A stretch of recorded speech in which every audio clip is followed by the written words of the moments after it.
اعوذ باللہ من الشیطان الرجیم بسم اللہ الرحمن الرحیم۔ السلام علیکم ورحمۃ اللہ وبرکاتہ۔ تمام دوستوں کو ہماری تفسیر کی کلاس میں خوش آمدید۔ دوستو، آج ہم سورۃ البقرہ کی آیت نمبر 155 جو ہے اس کا ترجمہ اور اس کی تفسیر پڑھیں گے۔ اللہ تبارک و تعالی جل شانہ نے ارشاد فرمایا، وَلَنَبْلُوَنَّكُمْ بِشَيْءٍ مِّنَ الْخَوْفِ وَالْجُوعِ وَنَقْصٍ مِّنَ الْأَمْوَالِ وَالْأَنفُسِ وَالثَّمَرَاتِ وَبَشِّرِ الصَّابِرِينَ۔ اب اس کا ترجمہ سنیں ایک ایک لفظ کا، اور جو ہمارے سننے والے ہمارے شاگرد ہیں وہ ایک ہی لفظ کا ترجمہ سنا بھی کریں اور ساتھ ساتھ اپنے ذہن نشین بھی کیا کریں۔ یہ ترجمہ آپ کو جب آپ 9th کلاس میں جائیں گے، 10th میں کچھ بچے پڑھ رہے ہیں، کچھ جائیں گے، تو یہ پھر وہاں پہ آپ کے کافی جو ہے نا کام آئے گا اور آپ کے لیے آسانی رہے گی۔ اللہ فرماتا ہے وَلَنَبْلُوَنَّكُمْ،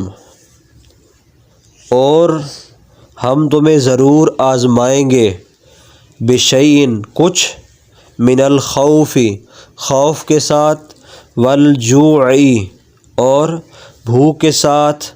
ونقص من الاموال اور مالوں میں کمی کے ساتھ، اور والانفس اور جانوں، اور والثمرات اور پھلوں کی، یعنی پھلوں اور جانوں کی کمی سے، وبشر الصابرین اور خوشخبری ہے صابرین صبر کرنے والوں کے لیے۔ اب وَلَنَبْلُوَنَّكُمْ ہم تمہیں ضرور آزمائیں گے، اس سے مراد جو ہے وہ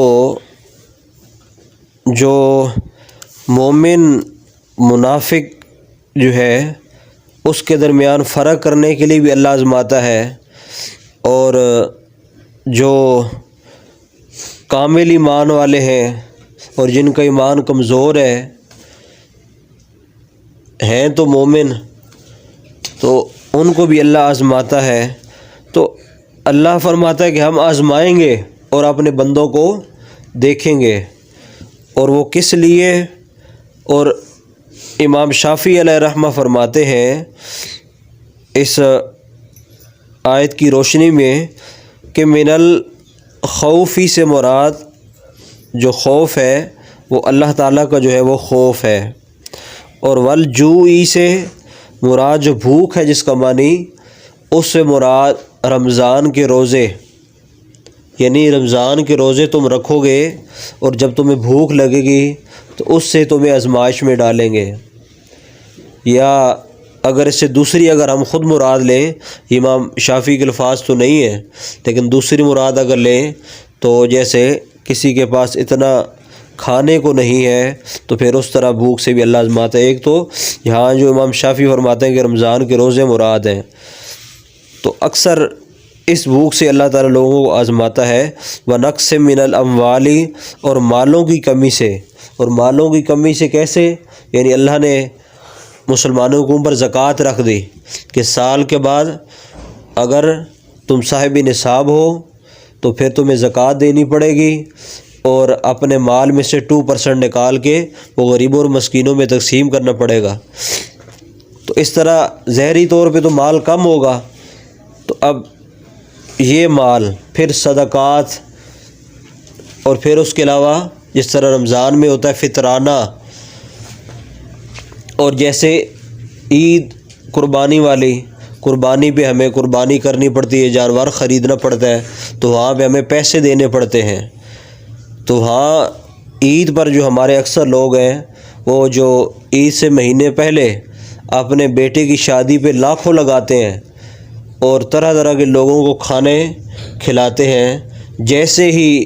قربانی کی عید آتی ہے تو وہ کہتے ہیں جی ہم تو غریب ہیں، ہمارے پاس اتنے پیسے ہی نہیں، ہمارے پاس اتنی طاقت ہی نہیں، تو وہ جو ہے اپنے پیسوں کو فضول کاموں میں، یعنی ناچنے کودنے والوں کو اور اس طرح کے جو ناجائز رسومات ہیں ان میں خرچ کر دیتے ہیں، لیکن وہ اللہ کے راستے میں اور قربانی کے لیے اپنے مال کو خرچ نہیں کرتے۔ تو یہ ہے ونقص من الاموال ونقص من الاموال والانفس، اور مالوں میں کمی۔ تو اس طرح انسان کے مال میں کمی ہوتی ہے، اور والانفس، اور جانوں کی کمی، یعنی بیماری سے کسی کا اس دنیا سے چلے جانا۔ اور والثمرات، ثمرات سے مراد تو ویسے ظاہری طور پہ تو ثمر سے مراد پھل ہوتا ہے، یعنی کسی کی کھیتی باڑی کھڑی، اس کے اوپر ژالہ باری وغیرہ ہوئی اور وہ فصل تباہ ہو گئی۔ لیکن یہاں پہ حدیث شریف کی روشنی میں جو ہے ہمارے آقا صلی اللہ علیہ وسلم فرماتے ہیں کہ یہاں ثمرات سے مراد جو ہے وہ ہے اولاد، یعنی انسان کو دنیا میں سب سے زیادہ اپنی اولاد پیاری ہوتی ہے۔ اور ثمرات، کیونکہ ثمر پھل اکثر جو ہے زیادہ تر بلکہ سارے ہی پھل میٹھے ہوتے ہیں، تو دنیا میں انسان کو جو سب سے پیاری اور میٹھی چیز لگتی ہے وہ اپنی اولاد ہوتی ہے، ماں باپ کے لیے۔ تو اس لیے فرمایا کہ ثمرات۔ تو حضور صلی اللہ علیہ وسلم کی حدیث شریف ہے کہ جب فرشتے کسی کی بچے کی جان نکالتے ہیں، جان نکالنے کے بعد جب وہ واپس پلٹ کے آسمان پر جاتے ہیں تو اللہ ان سے پوچھتا ہے کہ اے فرشتوں، تم میرے بندے کے جو دل کا پھل تھا وہ یعنی اس کا بچہ کی روح نکال کے آ رہے ہو؟ تو وہ فرشتے کہتے ہیں جی ہاں اللہ، ہم نے اس کے دل کا جو پھل ہے وہ ہم نے لے لیا اور اس کی روح نکال لی ہے۔ تو پھر اللہ تعالیٰ پوچھتے ہیں، حالانکہ اللہ تو علم غیب کو جاننے والا ہے، لیکن اللہ پھر سوال کرتا ہے فرشتوں سے کہ اے فرشتوں، یہ تو بتاؤ کہ میرا بندہ جو ہے وہ کیا کر رہا تھا؟ کیا وہ آہ بگا کر رہا تھا؟ کیا وہ جس طرح ہمارے پاکستان میں اور ہندوستان میں جیسے عورتیں کرتی ہیں کہ اپنے بالوں کو کھول لیا اور اونچی اونچی آواز میں بیان کرنا شروع کر دیے، کیا وہ اس طرح تو نہیں کر رہے تھے؟ لیکن سارے لوگ اس طرح نہیں ہوتے۔ کچھ لوگ اب پاکستان میں بھی اچھے علم دین سیکھے ہوئے اور اللہ کی رضا پہ راضی رہنے والے ہوتے ہیں۔ تو اب یہاں پہ وہ مائیں بہنیں جن کی اولاد اس دنیا سے چلی گئی ہے، وہ اس حدیث کو غور سے سنیں اور اس بات کو یاد رکھیں کہ اللہ جو صبر کرتا ہے اس سے پھر اللہ کتنا بڑا انعام اسے عطا کرتا ہے۔ اللہ تبارک و تعالی جل شانہ سے اللہ کے فرشتے کہتے ہیں کہ ہم نے اس بندے کو، اس بندی کو دیکھا جس کی ہم نے اولاد لے لی کہ وہ تیری حمد کر رہے تھے، یعنی تیری تعریف کر رہے تھے اور پڑھ رہے تھے انا للہ و انا الیہ راجعون، کہ بے شک وہ تو ہم سے آگے چلا گیا اور ہم بھی اسی طرف جانے والے ہیں۔ یعنی وہ تیری حمد کر رہے تھے اور تیرا ذکر کر رہے تھے اور یہ پڑھ رہے تھے انا للہ و انا الیہ راجعون۔ اللہ فرماتا ہے اے فرشتوں گواہ ہو جاؤ، میں نے ان کے لیے جنت میں ایک محل بنا دیا ہے ان کے اس صبر کی وجہ سے، اور اس محل کا نام ہے بیت الحمد۔ تو یہ جو اپنی اولاد کے مرنے پر صبر کرتا ہے تو اللہ پھر انہیں یہ انعام عطا فرماتا ہے۔ تو اب ہمارے اوپر زندگی میں مختلف وقت میں مختلف مشکلات آتی ہیں۔ کبھی کچھ لوگوں کے پاس کھانے کے لیے کھانا نہیں، کسی کے مال میں کمی ہو گئی، نقصان ہو گیا، کسی کی دکان جل گئی، کسی کے چور آئے دکان کا تالا توڑا اور مال نکال کے لے گئے۔ اکثر ہم سنتے رہتے ہیں کہ دکانداروں کو جو ہے پستول رکھ کے ڈاکو پیسے کھینچ کے سارے لے گئے۔ تو اس طرح بھی مال کی کمی کا ایک ذریعہ جو ہے نا ہوتا ہے۔ تو اللہ فرماتا ہے جب تمہارے مالوں میں کمی ہو جائے تو پھر کیا کیا کرو، وبشر الصابرین، یعنی صبر کرو، تو صبر کرنے والوں کے لیے خوشخبری ہے۔ تو اس وقت ہم جو اپنے اسٹوڈنٹس کے لیے اور اپنی ماؤں بہنوں کے لیے جو ہمیں محبت سے سنتے ہیں ان کو بتانا چاہتے ہیں کہ ہمارے انبیاء کرام علیہ الصلاۃ والسلام ان پہ اللہ کی طرف سے کتنی آزمائشیں آئیں، اور جو بھی دین کے راستے میں نکلتا ہے، چاہے وہ پہلے زمانے میں ہو چاہے آج کے زمانے میں ہو، جو بھی لوگوں کو دین سکھانا چاہتا ہے، جو بھی حق سچ کی بات لوگوں کو بتانا چاہتا ہے، اس کے راستے میں بہت سارے لوگ رکاوٹ بنتے ہیں، اس سے بہت ساری تکلیفیں، بہت ساری مشکلات، بہت ساری قربانیاں دینی پڑتی ہیں۔ تو کیسے انبیاء کرام علیہ الصلاۃ والسلام کو تکلیفیں پہنچی کہ نوح علیہ السلام جو لوگوں کو تقریباً 1000 سال کے قریب لوگوں کو تبلیغ کرتے رہے، لیکن بہت ہی کم لوگ مسلمان ہوئے، اور ان کو یہ تکلیف پہنچائی گئی، ان کو جب وہ لوگوں کے پاس اللہ کی توحید کا پیغام لے کے جاتے تو لوگ انہیں مارتے، اور یہاں تک کہ بوری کے اندر بند کر کے ان کو شہر سے باہر پھینک دیتے، اور پھر جب وہ ہوش میں آتے اور پھر اٹھ کر اللہ کی توحید بیان کرتے اور ان کو بتاتے کہ میں اللہ کا رسول ہوں، تو اس طرح ان پہ جو ہے ظلم و تشدد ہوا، لیکن انہوں نے کیا کیا؟ صبر کیا، اور صبر پہ پھر اللہ نے انہیں جو ہے اجر عطا فرمایا۔ اسی طرح اگر آپ دیکھیں کہ حضرت ابراہیم علیہ السلام کی قوم نے ان کو آگ کے اندر ڈال دیا اور لکڑیاں اکٹھی کی گئی، اور لوگوں نے اس میں شرکت کی، اور لکڑیاں اکٹھی کر کے ان کو اس کے اندر جو ہے آگ کے اندر ڈال دیا گیا، اور پھر آگ جو ہے نا جلا دی گئی، لیکن اللہ نے ان کے لیے آگ کو جو ہے گلزار بنا دیا، اور حضرت ابراہیم علیہ السلام 40 دن تک آگ جلتی رہی، لیکن وہ اندر اس طرح کھیلتے رہے جس طرح بچہ جو ہے اپنے کھلونوں کے ساتھ کھیلتا رہتا ہے۔ آگ کے اندر 40 دن تک آگ کے اندر رہے، لیکن آگ انہیں کوئی نقصان نہیں پہنچا سکی، کیونکہ اللہ نے وعدہ کیا تھا۔ حضرت ابراہیم علیہ السلام جب آگ میں گئے، آگ جلانے لگے تو گھبرا گئے، تو اللہ نے ان سے وعدہ کیا کہ اے ابراہیم ہم تمہارے ساتھ ہیں، تمہیں گھبرانے کی ضرورت نہیں ہے۔ تو جس کے ساتھ اللہ ہو اس کا اور کون کچھ بگاڑ سکتا ہے؟ تو اللہ نے اس آگ کو جو ہے وہ ٹھنڈا فرما دیا۔ اسی طرح حضرت موسیٰ علیہ السلام جو ہے، جن کا ذکر ہم پہلے کر چکے ہیں، ان کو ان کے جو شہر ہے مصر، اس سے مدین کی طرف نکال دیا جاتا ہے۔ اس طرح حضرت ایوب علیہ الصلاۃ والسلام پہ بیماری جو ہے وہ ان پہ آ جاتی ہے، اور ایک لمبے وقت تک بیمار رہتے ہیں، اور اس کی بھی ایک لمبی تفصیل ہے۔ ان کو بیماری کے ساتھ آزمایا جاتا ہے۔ حضرت موسیٰ علیہ السلام کو ان کے شہر سے نکال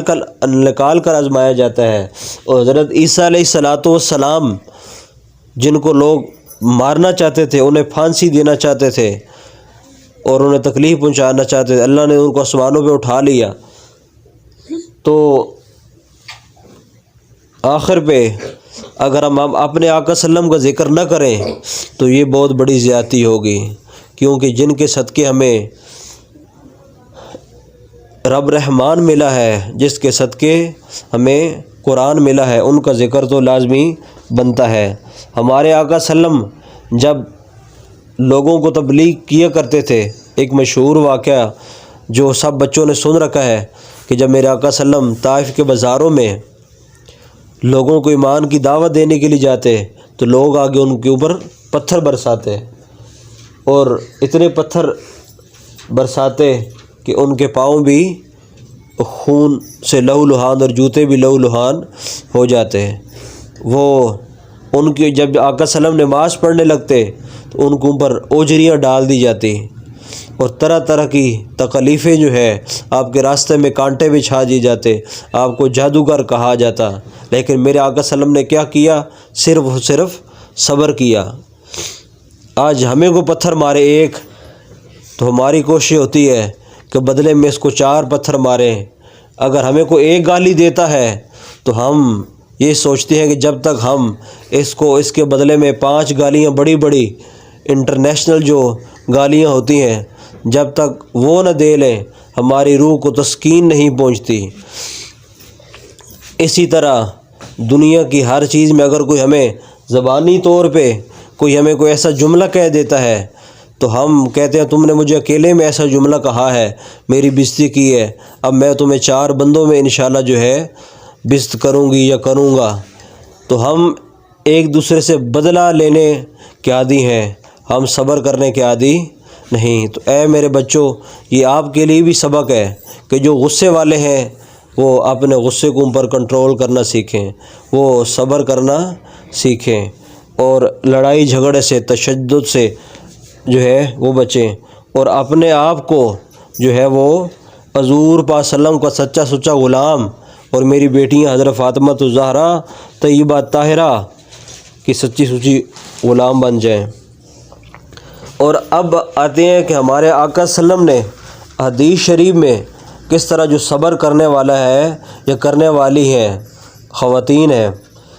تو ان کے بارے میں آقا صلی اللہ علیہ وسلم نے کیا ارشاد فرمایا۔ اس حدیث کے راوی ہیں حضرت ابو ہریرہ رضی اللہ تعالی عنہ۔ آپ رسول اللہ صلی اللہ علیہ وسلم سے یہ روایت کرتے ہیں، حدیث بخاری شریف کی ہے۔ آپ فرماتے ہیں کہ میرے آقا صلی اللہ علیہ وسلم نے فرمایا، اللہ تعالیٰ جس کے ساتھ بھلائی کا ارادہ فرماتا ہے تو اسے تکلیف میں مبتلا کرتا ہے، یعنی اللہ جس سے بھلائی کا ارادہ کرتا ہے اسے تکلیف میں مبتلا کرتا ہے، یعنی اس پہ آزمائش ڈال دیتا ہے۔ یہ آپ نے دیکھا ہوگا کہ جتنے بھی برے لوگ ہوتے ہیں ان کو بیماریاں بھی کم آتی ہیں، ان کو تکلیفیں بھی کم آتی ہیں، ان کے پاس مال اور گاڑیاں اور ہر چیز بڑی وافر ہوتی ہے، لیکن جو اللہ کے پیارے ہوتے ہیں ان کے پاس مال کی کمی ہوتی ہے، اللہ ان کو آزماتا ہے۔ اور آگے آپ جب حدیث شریف سنیں گے تو آپ کا جو دل ہے وہ باغ باغ جو ہے نا ہو جائے گا۔ ایک دوسری حدیث شریف آپ کو سناتے ہیں کہ ہمارے آقا صلی اللہ علیہ وسلم نے صبر کرنے والے کے بارے میں کیا فرمایا۔ حضرت ابو سعید خدری اور حضرت ابو ہریرہ رضی اللہ تعالی عنہما، ان دونوں سے روایت ہے، حضور اقدس صلی اللہ علیہ وسلم نے ارشاد فرمایا، مسلمان کو جو تکلیف اور ملال اور اذیت،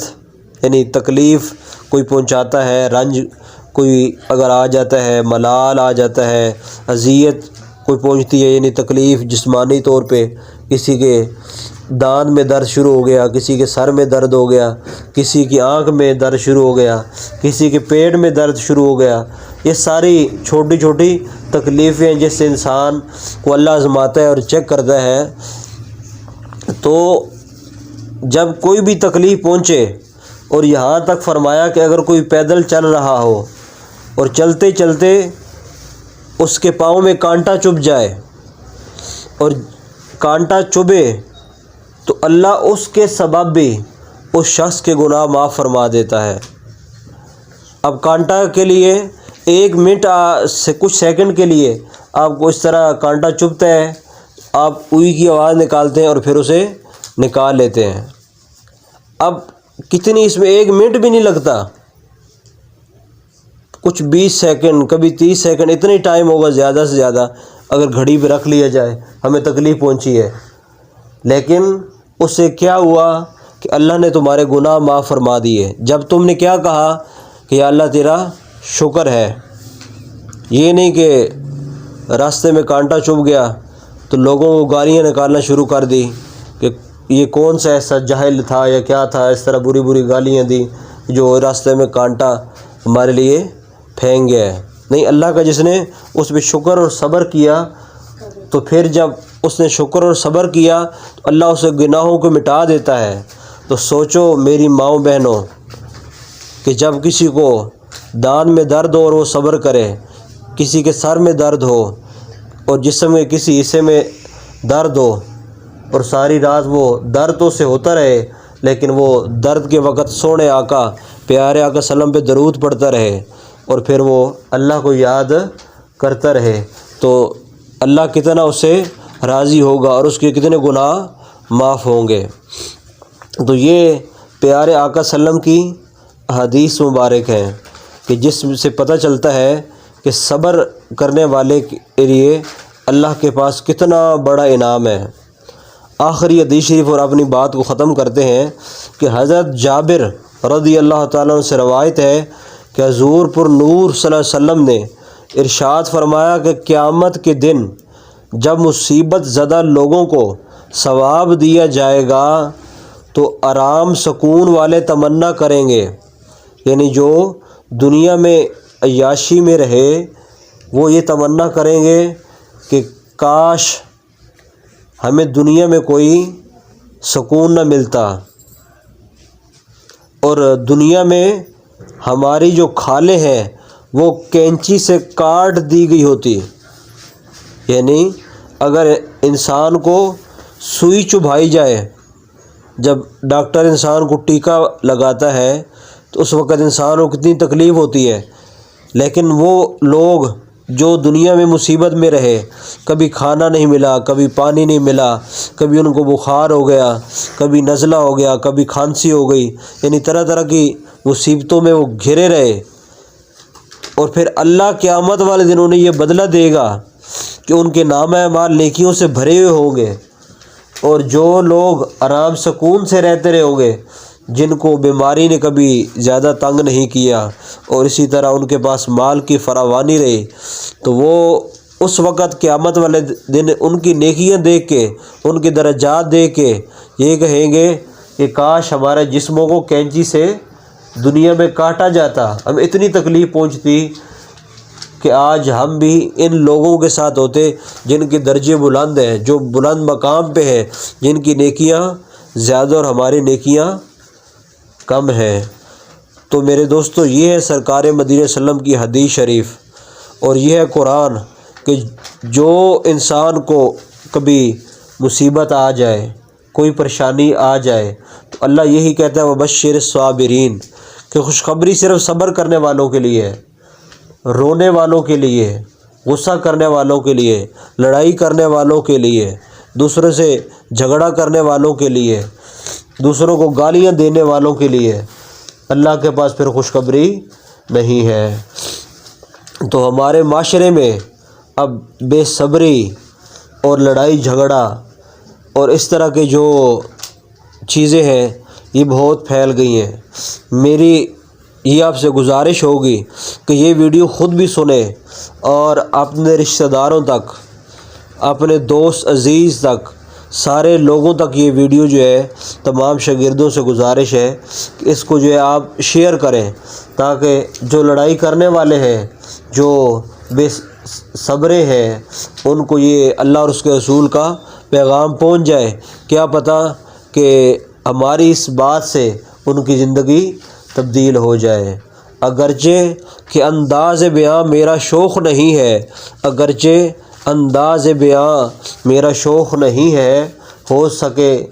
سکے کہ اتر جائے تیرے دل میں میری بات۔ تو انشاءاللہ ایک نئی ویڈیو کے ساتھ آپ کے ساتھ ملاقات ہوگی، تب تک کے لیے اللہ حافظ۔